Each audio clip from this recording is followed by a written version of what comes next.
Good evening. Welcome back to Darkness on the Edge of Town Paranormal Radio Show. We are your paranormal outlet here in the Twin Cities. I want to thank you for tuning in here. I'm your host, Dave Schrader. Sitting across the board for me, Mr. Tim Dennis, my co-host and faithful compatriot. Mr. Tim Dennis, I have a question for you, sir. Hit me. What are you doing on Halloween? Well, there's this little ritual I have. It involves me and a candy bucket and not a lot of clothing. But other than that, God. you know. Actually, this year, we'd like to invite you guys. We're going to have information up on our site, Darkness Radio. We'll have the information up tomorrow on Monday, so hopefully you'll check us out. We're going to have a Halloween party. Yeah? Tim, we're having a Halloween party. Yeah? We're going to be out at the Palmer House in Sauk Center, Minnesota on Halloween, October 31st. You get to come out, have a party with us. We're going to costumes. There'll be awards for best costumes, for most creative, for cool costumes, for, I think, Tim and Dave lookalike costumes. What do you think? I like it. Yeah? And that's only for the ladies, though. Oh, wow. Yes, why would you do that to the ladies? And here's the other cool thing. We're going to have the information up on the site tomorrow. So if you want to be a part of this, you're going to have to check it out tomorrow because the party will be open to everybody that would like to come. It'll where there's one cover charge. It'll get you in and get you a couple of drink tickets and get you hors d'oeuvres and you can hang for the party. Then we're also going to make available rooms in the hotel. Everybody that gets a room in the hotel gets to participate in a ghost hunt at 1:30 in the morning with Tim and I. And I think we're going to try to get a couple of the local paranormal groups from Twin Cities Paranormal Society to join us out there to lead some of the ghost hunts.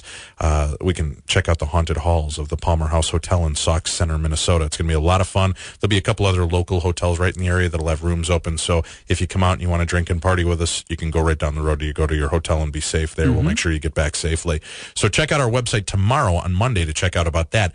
Tonight, right now, you can go and check out our website at darknessevents.com. Again, darknessevents.com. We have two, count them, two, Tim, not one, but two brand new paranormal retreats. We've got our first ever retreat with the Ghost Adventures crew. That'll be fun. We're going to be out there on the 13th through the 16th of November at Rolling Hills Sanitarium in New York. It's a fantastic place. We've had some of the most amazing evidence that we've been able to collect out there, personal experiences. We've got a great lineup of speakers. We've got, of course, Zach, Nick, and Aaron from Ghost Adventures, which are going to be airing on the Travel Channel beginning October 17th. You also get to hang out with Tim and I. There's Archbishop James Long, who's going to be there. He's a demonologist and exorcist. We've got on hand Bill Chappelle, who's going to be joining us, and he is one of the leading tech experts out there and engineers right now creating some of the most cutting-edge paranormal investigating tools, and we're going to get a first look at some of the really cool new equipment that he's produced. Then, of course, we have our next guests are going to be joining us out there as well. Mark and Debby Constantino are EVP specialists. They're out of Reno, Nevada area, and they have quickly become one of the more popular ghost hunting teams on our live events. Tim, as you know, we get out there, people like to ghost hunt, they like immediate gratification, and hanging out with Mark and Debby, man, there's always something happening. And even if they don't get ghost voices, it's just fun to ghost hunt with Mark and Debby. It's just fun to watch them. That's right. So you can check out our website. We've got that coming up. And then we're going to be out at Waverly Hills Sanitarium. You've seen it featured on the Ghost Hunters on their live Halloween episode last year. And in a previous episode, there's the Spooked documentary that was all about Waverly Hills. All these great documentaries telling you about this place. And we've been out there now twice. We've had some of the most phenomenal experiences out there as well. Large groups of people hearing footsteps, seeing shadow people dart in and out of hallways. Mark and Debby were also there. They got some great EVP. We're going to be sharing that tonight. But you can get all the information on the Rolling Hills Sanitarium, which comes up in November 2008, and you can get information on the Waverly Hills Haunted Sanitarium that's going to be taking place in May of 2009. That's up on our site right now. Tickets are going. They're going to go fast, so please join us. Click on there, get all the information about the trips, and remember to check tomorrow on Monday, the 8th, for an update on our Halloween party. Tim and I will be out there. I think we're going to be joined by the lovely Nicole Remini. She's going to be with us, and we might have a couple other cool little guests popping in for the weekend, so I hope you'll join us. But right now, let's go to the lines. We have online with us all the way out from Nevada, Mark and Debby Constantino, EVP Specialists. Thanks for joining us, guys. Oh, you're welcome. Our pleasure, Dave. Hey, how's it going? I'm doing great. You know, I'm happy that we could bring you on. You know, we just kicked off 3 weeks ago on this big FM talk station here in Minneapolis, and we've had you on the show in the past when we were doing the podcasts, and you guys knocked my socks off so much that we've started including you in all of our live events that we do, and I've had such a great time hanging with you guys just because the work you do, and you guys get dramatic results immediately. Let's start for the people, again, that are just tuning in and are not familiar with EVP, and again, that's electronic voice phenomena. Can you guys give us a little bit of background? How did you get involved in this form of ghost hunting, and what led you to try electronic voice phenomena?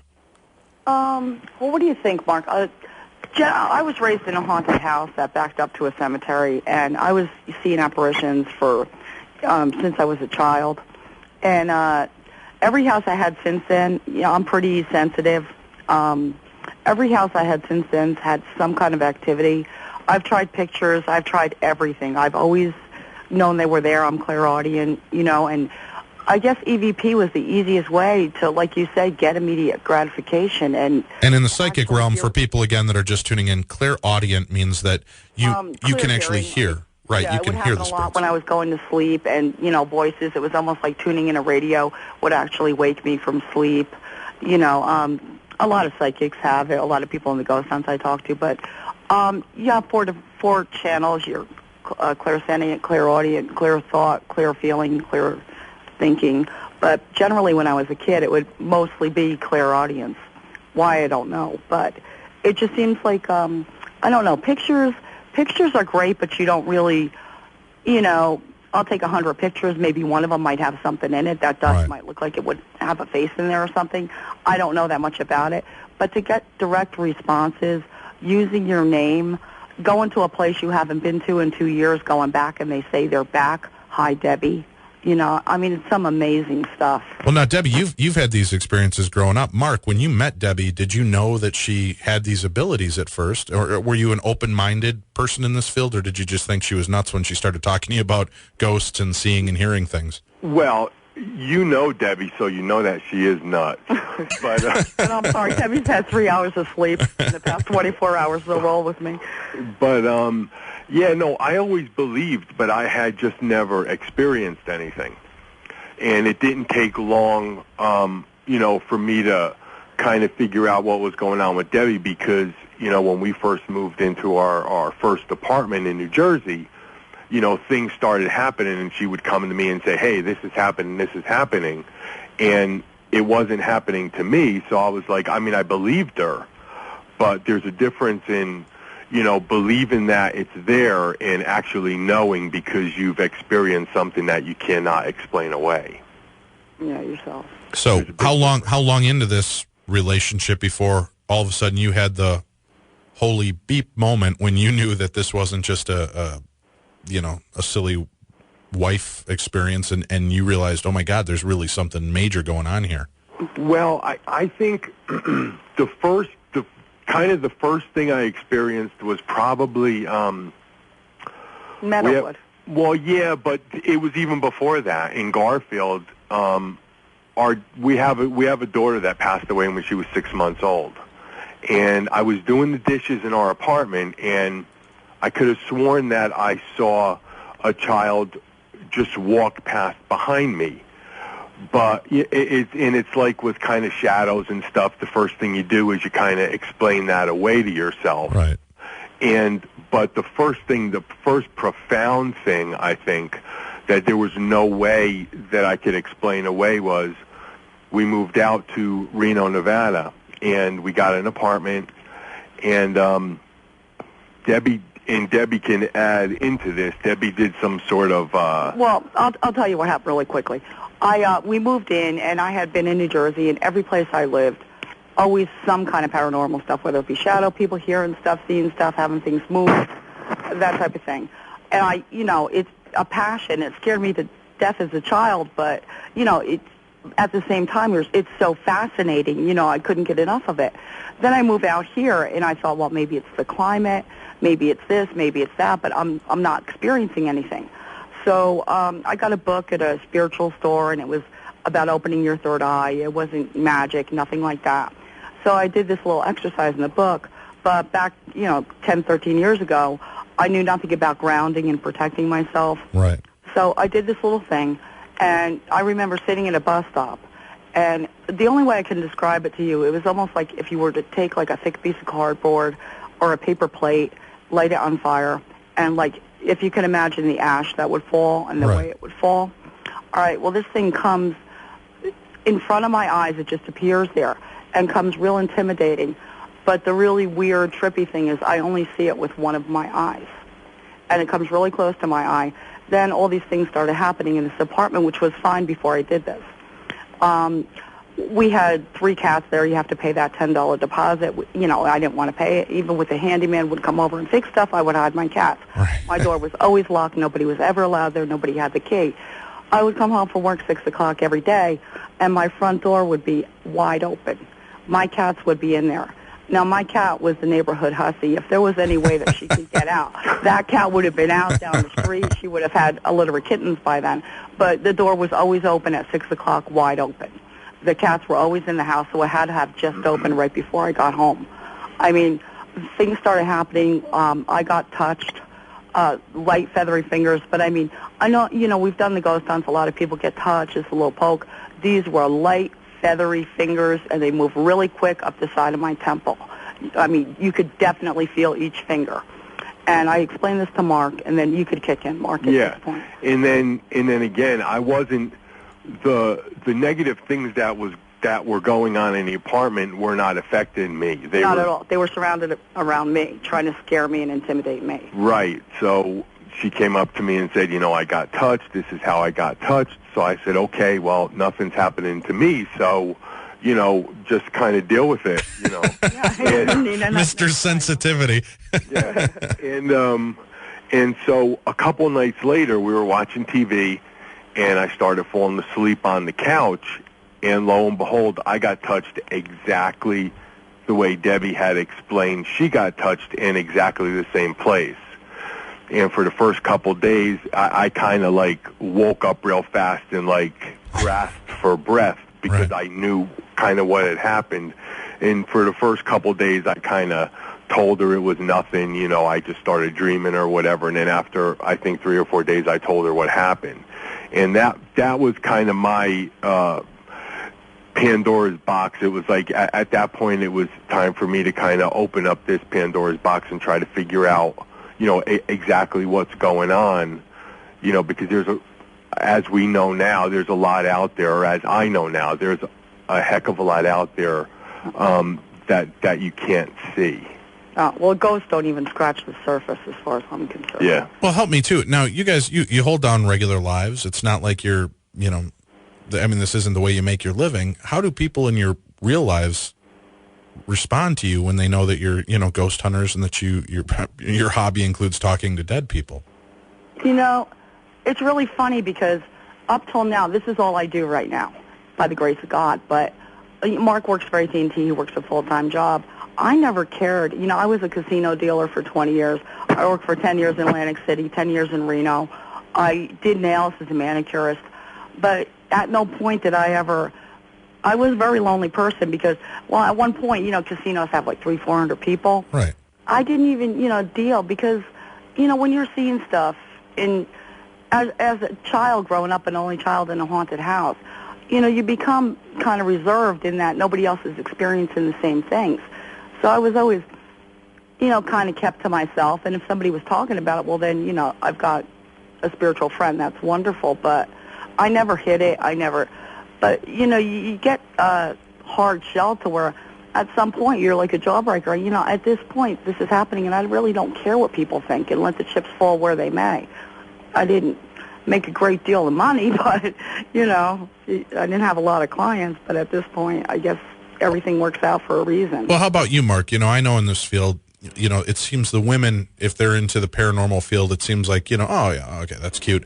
But when you're a guy, you get from the guys, you're like, come on, dude, really? What are you, are you really into this? Do you get people that are questioning you and your interest in this? I do. And, I mean, I talk about it more at work now simply because of all the conferences that we're doing and things. I'm taking, like, awful lot of time off from work. So a lot of the guys are like, you know, wondering what I've been up to.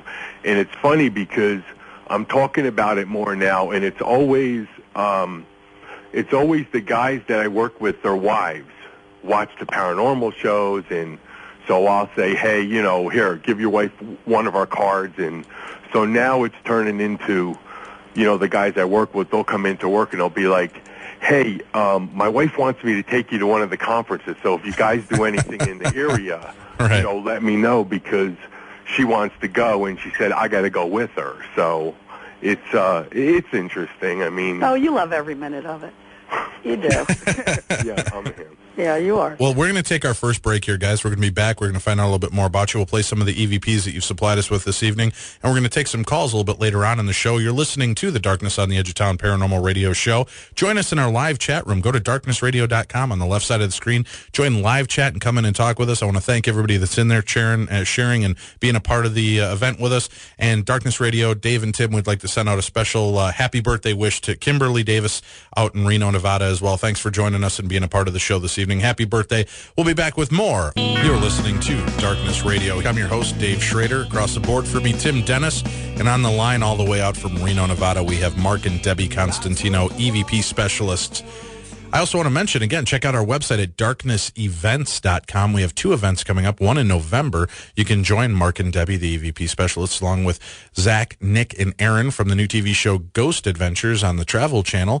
We're going to have Archbishop James Long, myself, Tim will be out there. We've got Bill Chappell, Stacey Jones, the Ghost Cop. It's going to be a great time. You get to investigate one of, I think, has become one of my favorite haunted locations in the United States, out in right near Buffalo, New York. So come on out and join us. Check it out on the website. And then they're going to be with us at Waverly Hills in May, and we're going to be investigating out there again with Mark and Debby. We're going to have a lot of fun, so hopefully you'll check us out at darknessevents.com. And remember, for your Halloween, if you're looking for a party and you want to come out, Tim, Dave, Nicole, we're going to all be hanging down at the Sauk Center Palmer House, where we're going to be doing live investigations at night. We're going to have a big Halloween party, costume ball. So come on out, have a little bit of fun with us. We'll have more information on our website tomorrow on Monday the 8th. Now we're going to go back to our guests, Mark and Debby Constantino. Guys, hey, well, first of all, let me congratulate you. We saw you on the episode of Paranormal State on A&E a couple weeks ago. That was very impressive. Yeah, I think, if you blinked twice, you missed us. But I think it worked out pretty well, I think, with the time that we had. It was interesting. We had a blast. Yeah, and what's funny is we've had a lot of our friends, Michael and Marty Perry, of course, did an episode earlier this season. You guys, our good friend Chip Coffey, and I'll be on one of the episodes this season. It got cut out. I'll be. I filmed an episode with them too. So Tim, you're the next guy. We're going to have to bring the next contestant out on Paranormal State. What do you think? Oh, very cool, Dave. They're not going to see anything if I am on Paranormal State. Tim thinks he's a paranormal jinx, It's just going to be an episode where they wander around with their equipment and do nothing. We'll have to have a party or something. See, and that's what you always say, Tim, and that's why one of the EVP we sent along was the EVP that we got when you were in the room with us. So in a little bit, you'll hear it. Oh, very cool. Mr. On Paranormal. And we're going to take some calls from listeners tonight, so if they have questions about EVPs and tips and hints, hopefully you guys can throw some ideas their way. And we'll open up the phone lines, too, at 651-989-5855 if you have questions for Mark and Debby about paranormal investigating and doing the EVP technique, which, again, is electronic voice phenomena, and you'd like to know a little bit more about that, feel free to give us a call, and we'll put you on the air, and you can talk to Mark and Debby. I'm curious too, guys. Now, with the work that you do, when you're doing the EVPs, you have a lot of people that stand around you taking photographs and video. Have you ever had it correlate with more than one thing? So you've got your recorder going and you're getting EVP on your recorder. Have you gotten video of something seeming to be around you while you're getting the EVP, or still photographs of something that seems to be around you? It's funny you should say that, because that happened just recently. We were at the Wolf Manor in California. And what happened, down in the basement, there used to be a morgue.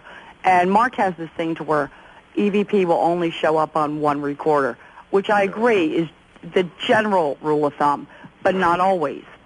So what happened, we had, I find you get better EVP when you get certain people that are really serious and of the same, you get different groups, but when you're really serious and of that, you really want to see something and you really believe, it kind of, I think, helps them come through easier. Sure. So we have these girls down there flicking pictures, and they get wonderful photographs.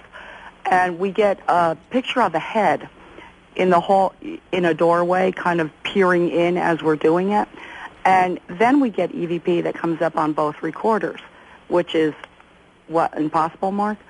Just about. We're not going to get into this right now. We won't get into it, but bottom line is we get a head in the door, and then we get EVP that comes up on both recorders. So my thoughts were, well, how do you know the guy wasn't peering his head in the door, looking in there, and maybe he comes on one side of me, so it comes on my recorder, goes on the other side of Mark, comes on his. But how do we know he didn't stick his head right through the wall or, speak from the other side of the wall right between us? And that's how it came up on both. Well, we have had things happen like that and coming up on audio on the video as well. Go ahead, Mark. Yeah, I think maybe once in 10 years of recording. More than that, but go ahead. All right, whatever. All right. You're right. I'm just... Go ahead, I'm sorry. No, that's all right. Yeah, I don't... it doesn't happen very much at all. I can tell you that. I mean, I can't say it never, ever, ever happens. Right. But if it does come up on more than one recording device, you really, really have to look at it. Yeah, you have to question it. But, I mean, question everybody in the room that's recording. Sure. If it comes up on a couple of recorders, then it is EVP. Now, do you guys recommend audio cassettes, or do you recommend sticking with just the digital recording versions now? I think both work. We've gotten EVP on, just about everything. We've got it on cell phones, for God's sake. But the thing of it is, when you're going on ghost hunts, it's much easier just to do a digital recorder, And, I mean, I know some people are really, what's the word I'm looking for? I don't know, worry about the bleed through on all this and all that and the packaging of the company and all. Sure. But, if they're saying your name and if they're giving you direct responses, I got to say that's EVP. It's not plain interference. But we just think that digital recorders are way better, way easier. You don't have to change any tapes. You're in a haunted location. You're walking around in the dark. Right. It's just much easier to load. You don't have to worry about any tapes or anything like that. And I got to tell you, at the point we're at now, we're doing so many locations, it's like constant. We have a huge bowl of recorders that we constantly have to dump. I'd hate to think if we had to buy audio tapes. Yeah, no doubt. Let's take a break here real quick, and then we've got a caller online waiting to talk to you. We'll come back and talk to Bob with his question for Mark and Debbie. You're listening to Darkness Radio. We're talking to EVP specialists Mark and Debbie Constantino. The spirits are speaking. It's time we start listening. You can check out their website at spirits-speak.com. We'll be back with more. Welcome back to the show. This is Dave Schrader, your host on Darkness on the Edge of Town Paranormal Radio Show. Each week, we're going to delve into the world of the paranormal and strange, talking about UFOs, Bigfoot, ghosts, supernatural, poltergeist, and beyond. So hopefully you'll keep tuned to us every Saturday and Sunday night from 9 to midnight. Tonight, our guests are Mark and Debbie Constantino. They're a couple out of Nevada that specialize in EVP, which is electronic voice phenomena. That's the recording of voices using digital or audio recordings to try to get voices that are not always necessarily heard by the human ear. And let me ask you this before we go to our first caller here. Do you guys ever find you're in a place doing an EVP sweep, trying to record voices, where you will hear audibly a voice respond to you that does not appear on the recorder? Yeah, that just happened. That happened at the Wolf. Do you remember with the old couple in the corner? Well, yeah, but Dave's saying that does not appear on the recorder. It didn't appear. Yeah, I don't think we were recording then, though. No. Oh, I think you're right. Yeah, I don't. Yeah, that's tricky. That's never happened to us, but we have had, and it happened in our house probably a month ago. You're right, yeah. We were sitting in front of the TV, and our stairway coming from the second floor comes down right in back of our TV. So Debbie says, there's somebody coming down the stairs. And so I paused the TV. There was no sound. And on our recorder, you hear, which we heard audibly, she says yes. And we heard it audibly, and it showed up on our recorder. Yeah, it was like a shadow person, but it was very, very tight. And you could see, actually, her hair bounce as she made each stair. And Mark didn't see it. I saw it, and I said, mute the TV. He muted it. I got a recorder. And I said, are you coming down the stairs? And then she says, yes. Wow. So, I mean, we both heard it, and it didn't appear. Now, do we have, I don't know, did you guys send us the one where they manipulated our friend Susan's voice? Because that's an interesting type of... No, we didn't send you that one, but that's awesome. Yeah, we'll have to, maybe we can play that on a future episode, but that's something else that happens. Let's take a call, and we'll come back to that. Okay. Right now, we've got on line one with us, Bob. Bob, you had a question for Mark and Debbie? Hey, guys. How y'all doing? Good. How you doing, Bob? My question was, do you prefer the original, like, analog tape recorders or the digital, or do you just use both on an investigation? We don't use the... Go ahead, Mark. I'm sorry. Yeah. You know, just because of the volume of recording that we do, we use digital recorders. I mean, we've heard some EVP on analog recorders. That's unbelievable. When we first started doing this, we had somebody tell us, whatever you do, don't use mini cassette recorders because they do not work. So anyway, we bought one. We didn't get anything on it. And then about a year ago, we ran into somebody who uses a mini cassette recorder. And the EVP that she played for us was unbelievable. But it's just the digital recorder, just for the ease of use, is what we use. Every once in a while at home, if we get a chance, we'll use our analog. But when we're out in haunted locations, we use a digital recorder. You could just slip it in your pocket and go. Right, and then you don't have to worry about buying tapes and stuff like that. But, if I were not as busy as I am and not getting the volume of EVP that I'm getting, I might, if there's our house, it's awake sometimes. It depends on the month. A lot of times near Halloween, we get a lot of activity. It's the Vail Center. If I had the time, I would leave a mini cassette, like, overnight and then check it in the morning. But with the volume of EVP we get, we just don't literally have enough minutes in the day to do that. But, if you do, they do work. I mean, I've gotten a lot of stuff on them. Well, thank you very much for the question, Bob. We'll let you go, and we'll keep on with this. But thanks for calling in, Bob. No problem.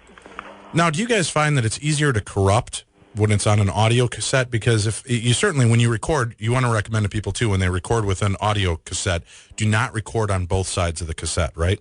Oh, definitely not. Cause you get what's called bleed through. Exactly, right. And you want to break open a new tape in the investigation. Just do all the guidelines that are basically out there. And if you use an audio recorder, you also want to use an external omnidirectional microphone. Now, where can people pick that up? Is that something that's easily obtained, or is it a super expensive piece of equipment? You can just go to Radio Shack. You could pick up an omnidirectional microphone for probably $6. Yeah, okay. And sometimes, though, if you have old equipment, whatever, you might want to bring your recorder in to get the adapter. A lot of people email us, and, it doesn't fit and stuff like that. Bring your recorder with you, and they'll hook it up for you. All right. Let's take Dan. We've got Dan on the line with us from California. Dan, you have a question? Yeah, this is Dan with SoCal PRS and dangersoftheparanormal.com. How you guys doing? Hey, good, Dan. Hey, Thanks for calling. How are you? We know you. Pretty good. Did you guys have fun at the Wolf? It was awesome. It was interesting. I'd say it's haunted. Excellent. Real quick, two-part question. Number one, I wanted to hear you guys talk about the creepiest EVP you ever got. The second question was, have you had improved results when you're importing through the audio out of your voice recorder into the computer at real time and recording it in another program versus downloading it through the USB port? And before you answer that, guys, let me just point out, Dan's working on a really important project with the Dangers of the Paranormal. And Dan, give the website so people can go check out the videos and learn a little bit more about that. Okay, what we're doing is we're spreading awareness of just the dangers of the paranormal, and a lot of Darkness Radio peeps have helped us out. The website is dangersoftheparanormal.com, or go to myspace.com/dangersoftheparanormal, and we have almost 2 hours worth of video interviews with some of your friends and some of your hosts and just everyone who wants to be involved with this. Great, thanks a lot. Now go ahead with what is the creepiest EVP you ever got? I got a real creepy one last night, as a matter of fact. We were in a room where a guy just took me the wrong way. I was, you hear these stories about how you can having their family there and everything, and I said, well, is your family with you? And he said, God damn you, God damn you. And I felt so guilty. Can you hear me, Dave? Yep, yeah, we're with you. Okay, because I'm bleeping out here. I have to get another phone. But I think, do you remember what they said last night, Mark? When we were in that room in the back, where that man was in the back? Yeah, one of the things they said was that you're not going to make it. Yeah, and that they were trapped in the house. They were trapped in the house, but then I started talking. He goes, you're not going to make it. What that meant, I don't know. Also, to me, what's creepy, it doesn't really creep me out, but we had one in a brothel that was sad, kind of creepy, and to me it creeped me out because we don't know. We might all be earthbound. You know what I mean? that's my deal. What if we all end up, earthbound for a certain period of time, or in purgatory, or wherever they are? Sure. What if we have to pay our karma there? But we were in a brothel, and we got one that said, "Walk with us. We have no one." Oh, and it man. really, I don't know, kind of put a hole in my heart there. How lonely are they, and how long do they have to stay like that? And Dan, what was the second part of your question as well?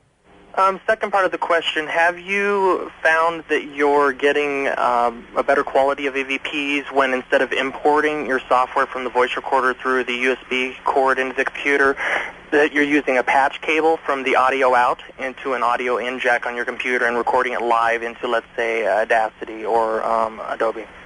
Well, I got to tell you, we use older recorders, so we don't even use a recorder that you can do it through a USB cable, and that's why we're so far behind with all the recording we do. It's scary. Debbie was mentioning before, we've got a bowl of recorders that we need to download in. We actually have to do it one at a time. If we have an hour's worth of recordings, we have to download for an hour. We can't just plug that USB in. Yeah, we have to use a patch cord because we use the older type recorders. So. Okay, I've heard that the results doing it that method, importing it in live, you actually catch a better range of frequencies in the EVPs, and when you use the USB cord, sometimes it will compress the signal, and you'll actually lose where the EVPs are before you've even opened it up and listened to it. Well, and that may be, and that's the same reason why you always want to work with a WAV file, because it's less compressed than MP3 files are. Exactly. But that's a very good question. Now, I have a lot of new recorders that I'm working with, and I'm going to talk to me, after the broadcast, because that's an interesting question. But none of them are downloadable via USB, though. Oh, you don't know what I've bought. Oh, geez. Right about that. Well, Dan, thanks for calling in and being part of the show tonight. No problem. Now, Tim, let me ask you, too, being an audio engineer and doing the work that you do, because there's been times we've gotten EVP, or we've received what we believe is EVP on our recorder, and when we do import it into the sound system, we've not been able to find it again. Yeah, I've had that happen to me too. Right, and Tim, what's your take on why is that happening? Is it because the softwares are so good nowadays that they automatically overcompensate for what might be a flaw? Well, no. When you first import a file into, any file, it's the raw sound of what you've recorded, but it's how it's translated by the recorder that you've got it, and literally it could be anything from a trick of your ear from what you're listening to through the little speaker in your recorder, to the fact that maybe that particular sound became corrupted or buried when it was transferred from the recorder to the application you're using, like Adobe Audition or SoundForge or whatever. I got to chirp in here because it's happened maybe 2 or 3 times. It's very rare, but I've had EVP to where I hear it on the recorder, and I'm not talking to C. These are like things we've definitely heard sentences, 3 and 4 words, to where I'll put it in the recorder. They are completely gone. I'll go back. I haven't erased my recorder. I'll go back and listen. They are completely gone. I've also had one that's a Class A that's on my website. It's my dad. He calls my daughter Alicia. I heard that that was not on my recorder. I loaded it into the computer. Only upon listening back, it was on the very front of the recorder. It was my dad saying, it was like impressed upon it after I loaded it. Oh, really? You know, that brings up a good... There's all kinds of crazy stuff. They can do anything. That brings up a great question we had that was emailed in earlier from Sherry, is it Vanjin Ratcliffe? And I apologize if I butchered your name. She said she wanted to ask the Constantinos if they've ever caught an EVP that was a personal message for one of them, say from a deceased grandparent or friend. And if so, were they able to have some sort of back and forth communication with that deceased person now via EVP? Well, you know, I think, I'll take this real quick, Deb. All right. I think for me, probably one of the most profound EVP that we recorded was from our daughter that passed away. Now, she was 6 months old and didn't talk. I want to mention that. Because Right, and we never, like Debbie said, we never got a chance to hear her speak, and the EVP we got was, "This is Sienna, please record it," which, if you think about it, that is exactly what she would have had to have said to us Right. Or else we wouldn't have known that it was her. Right, but by the same token, I do want to say I had seen her on our anniversary, like maybe 6 years ago, and she was in the hallway. She had a towel on her head, looked just like her sister, about 7 years old. I'm doing the laundry, and I walked past, and I said, well, and I just, in retrospect, I said, that's the energy of my daughter. And I'm doing the laundry, and then my mind starts thinking, well, how did she get water to take a shower if I just took one? And I'm thinking, then I go out. My other daughter had gotten up. She's on the couch watching TV with my husband. And I said, well, where's your sister? Well, Rocky's sleeping. And I'm like, no, I just saw her. She goes, no, Rocky's sleeping. Then I realized what it must have been. So I think, by that token, they can manifest to you whatever age they want and, however old they are. Right. My phone is... I'm going to have to hang on. No problem. But yeah, we do get back and forth. Sorry, I cut out. Are you guys there? Yeah, that's fine. We do get back and forth communication. Of course, Okay. we talk much more than they talk because, their communication is usually, a couple words long. Well, we got to take a break real quick here. We'll come back. We'll do a couple more questions. Craig, you're online holding for the Constantinos. You'll be next. You're listening to Darkness Radio. Welcome back to the show. This is Darkness Radio. Paranormal talk radio has found a home in Minneapolis, St. Paul. I'm your host, Dave Schrader. Along with me, Tim Dennis. We've got a lot of great questions coming in from the people listening out there. And we'll go back to our guests, Mark and Debby Constantino. They're EVP specialists out of Nevada. And again, their website's spirits-speak.com, and they have some of their prime examples of EVPs up on their EVPs.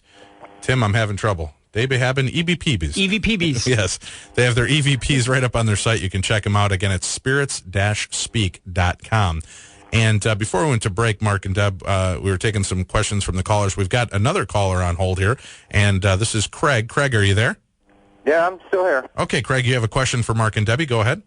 Well, actually, it's for Dave and Debbie. The best software that you guys use. We are a paranormal group called Ghost Search Investigations in Florida, and we've never gotten into EVPs a whole lot, but we're going to start.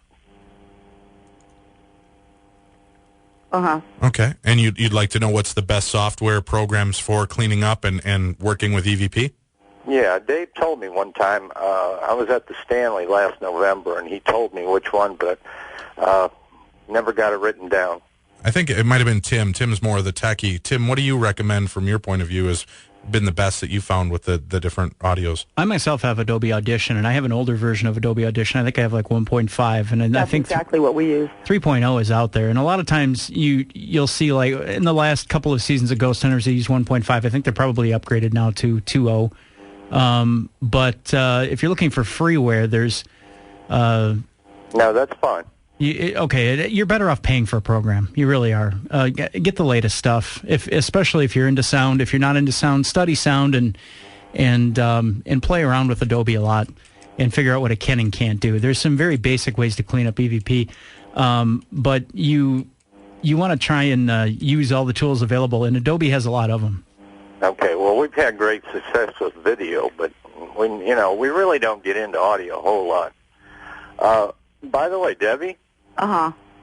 Right south of Goldfield is a little town called Gold Point, and it's run by a lady named Sandy Johnson. You want some good EVPs, you should go down there. Ghost Point? Yeah, it's Ghost Point.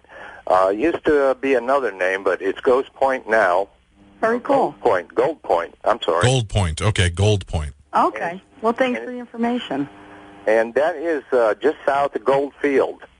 And she invited us one time down there to do an investigation because we were trying to get into the Goldfield Hotel, and something happened to Virginia there where she had to go off to Las Vegas, couldn't let us in. So this lady works at the courthouse, said, well, we got a whole ghost town, 30 buildings. I said, well, great, let's go. Very cool. Yeah, thanks for passing that on to us, and thanks for calling in and being a part of the show tonight, Craig. All right, Dave. Thank you. Now, Mark, Deb, we're talking too, and we'll get to a question we have in the chat room. Tim will bring that up in a minute. But I have a question for you. Marley from our chat room had texted me as well. We did an investigation at the Sorrel Weed House in Atlanta, Georgia. And for people maybe not as familiar with this, if they watched the Ghost Hunters episode where the maid supposedly hung herself up in the attic of the servants' quarters, and they got the insane EVP, which sounds like an African-American woman pleading and begging for her life as she's being beaten. We were up there, and we were doing a big EVP session, and I had a young lady sitting next to me. There was probably about, 8 of us in this room, and we were asking questions, and in between the girl and I, at first I thought it was her stomach roaring, and because you guys know, hanging out with me, my stomach's always making noise when we try to do EVP. You're the only one. But we heard, and I'll do my best imitation of it, but there was this kind of thing, it went, and other people in the room heard it. Again, we thought it was a stomach, but I looked over at her thinking, holy God, get her a waffle or something. And she looks over at me, and we kind of laughed about it, and I go, was that your stomach? She goes, no, I thought that was yours. And then we both got that kind of feeling for a second. But when the strange thing was, we played back the EVP, and you can hear the little dialogue going on, and then all of a sudden, on the recording, you hear what sounds like birds chirping. Really? There's no growl. It's just this chirp, chirp, chirp, chirp, chirp, chirp, chirp, chirp, chirp, chirp, chirp. And it's just in between us, and it's right in that spot where we're all talking on the recorder about this weird growling noise, and instead we're getting this really freaky bird tweeting thing. You know what? I had something really creepy happen last night, too. We were in this, the whole thing, this whole Wolf Manor is very, very haunted. Right. We went in this particular room where it was kind of like, I guess, a happy room, but they didn't want you in there. So we're in there, and the girl, a friend of mine was in there with me. She had a walk-in the previous night. We got there late. We didn't end up going, but I had heard all about it. Now, I'm sitting there. We're all sitting on a couch. Total darkness, which I want to point out to listeners, too. I think that's excellent for EVP. If you can go total lights out, you'll get more stuff. It's easier for them to walk in the room and talk in your recorder. But we're sitting on a couch. There's a girl, my friend, me, and Mark on the couch. We're the only 4 people in the room. Now, I had known what had happened to her the day before, so we're sitting on the couch. All of a sudden, we're seeing black masses, totally blocking out whatever light, the outside lights were let in the room. Now, I hear her next to me. I hear her take like a sigh, a deep sigh, but it sounded to me like an old woman. And I look, and then nobody said anything, so I said, did you just sigh? Because when you're doing EVP, a lot of times she'll say, well, that was me, or something, just so you know when you listen back. She said, no. Then the girl on the end said, I heard it too. I'm glad you said something, because it was so real, and right there, it was right next to me, but she sounded like an old woman. And it was kind of weird. Now, I haven't had a chance, this happened last night, to listen back, but, it's kind of creepy, and a lot of the stuff you'll hear, you want to, at least note somewhere before you listen. Well, and let me mention this. We're going to go to break here in about a minute, but in that vein, I was out earlier last year at the Queen Mary, and I was down there with the lovely Erica Frost and our good friend Bill Murphy, a couple of different people we were down there investigating with, and we had one of the big security guards. We went down into the cargo hold of the ship, and she began telling us, Erica Frost, the psychic, saying that there was a new ghost that they found there. It's a female nurse. Sometimes she'll come down the stairs crying, and all these people can hear it out loud. So we're sitting there, and I've yet to have a really cool experience in this part of the boat where things are supposed to be so crazy, and we start hearing this, like this raspy breathing, and then, the funny thing was that Peter James, the psychic, had passed away, and he had a lot of breathing problems, and he had passed away just before this investigation. And we passed it off because I thought it was something else. I went down in the cargo hold of the ship myself. We were down there 5 minutes, and all of a sudden it starts breathing behind us and stops upstairs. Oh. Yeah, so we got some interesting sounds with that. And then as we're sitting there in this large group of about 5-6 of us, dead silent, we're just sitting there in the darkness, and out loud comes this wailing noise that fills the cargo room. The strange thing is, I've listened back on all my recordings. None of this was recorded, but you can hear us all reacting to the sounds. I know. I've noticed that. It happens several times, but I don't think you pick it up. It'll happen in the room. Only the one that happened in the house, I think we picked up. Well, we're going to take our break here, top of the hour. You guys are listening to Darkness Radio. Stay tuned. We'll be back with the Constantinos and more of your calls